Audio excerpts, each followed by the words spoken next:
আসসালামু আলাইকুম রহমতুল্লাহ। আশা করি অনেক অনেক অনেক ভালো আছেন। দেখতে দেখতে কিন্তু আমরা পার্টস অফ স্পিচের 3টা ক্লাস করে ফেলতেছি আজকে দিয়ে। আচ্ছা, তাহলে পার্টস অফ স্পিচ আমরা চলে এসেছি শূন্য থেকে গ্রামার শিখি 11 নম্বর ক্লাসে। আমাদের পার্টস অফ স্পিচ চলতেছে 9 নম্বর ক্লাস থেকে। তাহলে 11 নম্বর ক্লাসে আমাদের আলোচনা হবে নাউন নিয়ে আরও ডিটেলস। প্রথমে আমরা নাউন নিয়ে আলোচনা করছি, জাস্ট নাউনের ডিটেলস আমরা দেখেছি। নাউন কাকে বলে, নাউন কি কি জিনিস, নাউন কিভাবে কি হয়, এগুলো সবগুলো আমরা দেখেছি। অর্থাৎ কোনো কিছুর নামকেই নাউন বলা হয়েছে। এখন নাউনের আমরা প্রকার জানবো। তাহলে এই পৃথিবীতে যত নাউন আছে, বৃহৎ অর্থে তাদের দুই ভাগে ভাগ করা হয়। কয় ভাগে ভাগ করা হয়? দুই ভাগে ভাগ করা হয়। একটি হচ্ছে কনক্রিট নাউন, আরেকটি হচ্ছে কি অ্যাবস্ট্রাক্ট নাউন। তাহলে নাউন কয় প্রকার? নাউন দুই প্রকার। কয় প্রকার? দুই প্রকার। একটা হচ্ছে কনক্রিট, আরেকটা কি অ্যাবস্ট্রাক্ট। ক্লিয়ার? এখন কনক্রিট মানে কি আর অ্যাবস্ট্রাক্ট মানে কি সেটা আমরা যাবো। তাহলে কনক্রিট মানে হচ্ছে ইন্দ্রিয়বাচক বা বস্তুবাচক, আর অ্যাবস্ট্রাক্ট মানে হচ্ছে গুণবাচক বা ভাববাচক। আমরা আরেকটু ডিটেলস যদি দেখি তাহলে চলে আসি আমরা পরেরটাতে। কনক্রিট নাউন, যেই নাউনগুলো দেখা যায়, স্পর্শ করা যায়, শোনা যায়, যাদের ঘ্রাণ আছে এবং যাদের স্বাদ নেওয়া যায়, শারীরিক আকৃতি আছে, অর্থাৎ পঞ্চ ইন্দ্রিয় দ্বারা। আমি এখানে একটু ভেঙে ভেঙে দিয়েছি।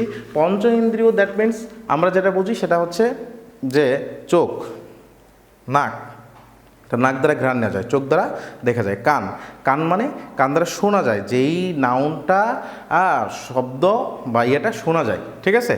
তারপর হচ্ছে মুখ দ্বারা, অর্থাৎ জিহ্বা দ্বারা টেস্ট করা যায়, ত্বক দ্বারা স্পর্শ করা যায়। এই সকল যেগুলো বিষয়বস্তু আছে, এই সকল নাউনকে বলা হচ্ছে কনক্রিট নাউন। তাহলে যেমন বলো বয়, একটি বয়, ছেলে, একটা মানুষ দেখা যায়, সং কান দিয়ে শোনা যায়, মিল্ক এটা কিন্তু কি একটা লিকুইড জাতীয় জিনিস এবং এটা স্বাদ নেওয়া যায় এবং কি করা যায়, দেখা যায়।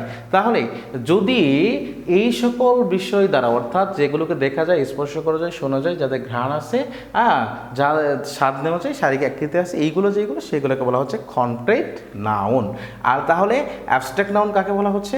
অ্যাবস্ট্রাক্ট নাউন হচ্ছে কমপ্লিটলি এর বিপরীত, অর্থাৎ পঞ্চ ইন্দ্রিয় দ্বারা যেটা কি করা যায় না, তার উপস্থিতি অনুধাবন করা যায় না। তাহলে কিভাবে করতে হয়? এটার কমপ্লিটলি ইন্টারনালি একটা বিষয়, মনের বিষয়, যেটার উপস্থিতি অনুভব করতে হয়। কি করতে হয়? অনুভব করতে হয়। তাহলে আসি, যে নাউন দ্বারা কোনো কিছুর নিরপেক্ষ দোষ, গুণ, অবস্থা ও কাজের নাম বোঝায়, যাদের শারীরিক কোনো আকৃতি নেই, তাকে কি বলা হচ্ছে? অ্যাবস্ট্রাক্ট নাউন বলা হচ্ছে। আশা করি ক্লিয়ার। আচ্ছা, তাহলে আসি, এই যেমন উদাহরণে আমরা আসি, যেমন সফটনেস আমরা কি ধরতে পারি? সফটনেস আমরা ধরতে পারি না। কি করতে হয়? হৃদয়ঙ্গম করতে হয়। যেমন ওয়েলথ, ঠিক আছে, সম্পদ, তারপরে হচ্ছে রেভেন্স। তারপরে আমরা যদি বলি যেমন লাভ কি ধরা ছোঁয়া যায়? ঠিক আছে, ধরা যায় না। তাহলে এই যেগুলো আছে, এই জাতীয় যেগুলো আছে, সেইগুলোকে বলা হচ্ছে অ্যাবস্ট্রাক্ট নাউন, যেগুলোর হৃদয়ঙ্গম করতে হয়, অনুধাবন করতে হয়, বুঝে নিতে হয়, শারীরিক কোনো আকৃতি নেই, তাকে বলা হচ্ছে কি অ্যাবস্ট্রাক্ট নাউন। তাহলে কনক্রিট নাউন এবং অ্যাবস্ট্রাক্ট নাউনের মধ্যে আর কোনো ঝামেলা থাকার কথা না। তাহলে কনক্রিট নাউন, এই যে কনক্রিট নাউন আছে, সেই কনক্রিট নাউনকে আবার 4 ভাগে ভাগ করা যায়। কয় ভাগে ভাগ করা যায়? 4 ভাগে ভাগ করা যায়। সেটা কি কি? এই যে দেখেন, এক নম্বর হচ্ছে প্রপার নাউন, নির্দিষ্ট নাম, কমন, কালেকটিভ, ম্যাটেরিয়াল। তাহলে 4 প্রকার। একটা হচ্ছে প্রপার, কমন, কালেকটিভ, ম্যাটেরিয়াল। আরেকটা হচ্ছে অ্যাবস্ট্রাক্ট নাউন। তাহলে টোটাল নাউন কয় প্রকার হল? 5 প্রকার হলো। তাহলে ট্রেডিশনাল গ্রামার অনুযায়ী নাউন 5 প্রকার, তবে মডার্ন গ্রামার অনুযায়ী নাউন 4 প্রকার। ঠিক আছে, মডার্ন গ্রামার অনুযায়ী কি নাউন 4 প্রকার। এই ম্যাটেরিয়াল যে নাউন আছে, এই নাউনকে বাদ দেওয়া হয়েছে মডার্ন গ্রামার অনুযায়ী। ক্লিয়ার? তবে যদি অপশানে 5 প্রকার না থাকে, তাহলে 4 প্রকার জেনারেলভাবে দিয়ে দিবেন, ঝামেলা শেষ, করলো খালাস। অর্থাৎ এই যেভাবে আমি পড়াচ্ছি, এইগুলো একই সাথে আপনার নিবন্ধনের জন্য হয়ে যাবে, নবম গ্রেডের যেগুলো জব আছে সেইগুলোর জন্য হয়ে যাবে, এবং বিশেষ থেকে শুরু করে মোটামুটি যত ইংলিশের যত প্যারা আছে, কম্পিটিটিভ এক্সাম, ইউনিভার্সিটি এবং যা কিছু আছে, এগুলোর জন্য ইনশাল্লাহ হয়ে যাবে। সো কোনো রকম সময় না নষ্ট করে এই ক্লাসগুলো কিন্তু একটু মনোযোগ দিয়ে দেখার চেষ্টা করবেন, ঠিক আছে? তাহলে বেশ কিছু শিখতে পারবেন। তাহলে আমরা আসি, যেমন দেখেন এখানে আমরা যে নাউন যে শিখলাম, যারা বোঝেন নাই ক্লাসটা আরেকবার একটু দেখে নেবেন, ঠিক আছে? আমাদের খুব ছোট করে ক্লাস দিতে চেষ্টা করতেছি, 2-4-5 মিনিটের মধ্যে ক্লাসগুলো দেওয়ার চেষ্টা করতেছি।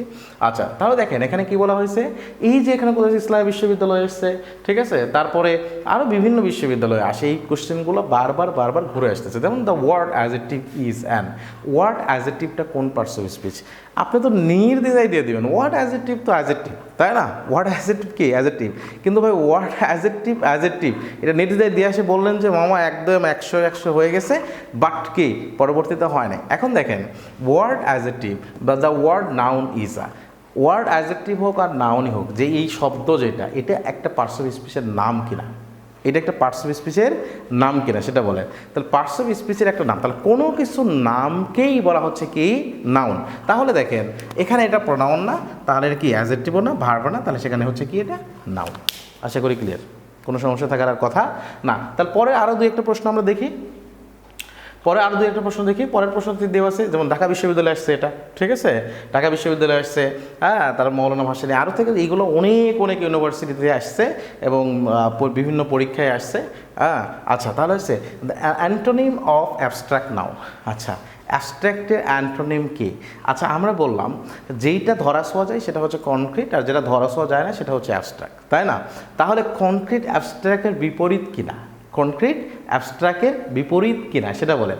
তাহলে সেই ক্ষেত্রে একদম সহজ বিষয়, তাহলে হচ্ছে কনক্রিটে অ্যাবস্ট্রাক্টের বিপরীত হচ্ছে কনক্রিট, আর কনক্রিটের বিপরীত হচ্ছে অ্যাবস্ট্রাক্ট। সহজ হিসাব, clear?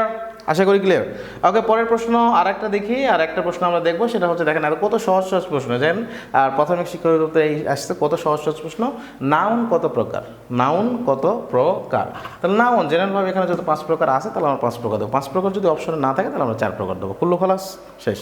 So if you enjoy this videos, obviously you have to share and you have to inform the other, so there is going on a best course, got it, without cost, একদম cost ছাড়া আমাদের এখানে কিন্তু একটা best course চলতেছে। So আমাদের আরেকটি course চলতেছে, সেটা হচ্ছে only spoken English, so you can enjoy there also. এই কোর্সটাতেও আমি যেইভাবে অফলাইনে শিখি সেইভাবে শেখানোর চেষ্টা করতেছি এবং হুবহু সেইগুলোই দিয়ে দিচ্ছি। So best of luck today, thank you very much, see you around. আসসালামু আলাইকুম রহমতুল্লাহ।